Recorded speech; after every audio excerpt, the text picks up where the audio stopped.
आज मंत्रीपद आज आहे उद्या नाही ही वस्तुस्थिती आहे. त्यामुळे डोक्यात या गोष्टी जाऊन द्यायच्या नाहीत हे माझं अगदी स्पष्ट मत आहे. आणि पोलिसांचं प्रोटेक्शन कुणाला लागतं जे काही चुकीचं करत असतात त्यांना.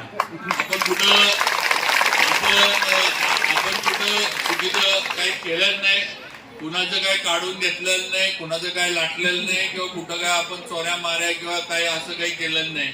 ते आपल्याला प्रोटेक्शन पाहिजे. तरी त्यांनी आधी प्रशासनानं 2 गाड्या दिल्या होत्या, मी दोन्ही पाठवून दिल्या. मग मला कलेक्टर साहेब आपल्या आधी त्यांचा फोन आला की म्हणले आमदार साहेब 1 गाडी तरी राहू दे माग, ते आम्हाला प्रॉब्लेम होतो, तुम्ही आता फिरणार लोक येणार. मग म्हटलं साहेब ठीक आहे, म्हटलं ती गाडी घेतो, ती गाडी म्हटलं मागे ठेवायची, म्हटलं पुढे नाही गेली पाहिजे. ते पुढे गेली की त्यांचं ते सायरन सुरू झाला की गावात सगळे मला शिवाय देणार की कालपर्यंत बाबा असे एकटे फिरायचे, आता भोंगा वाजत.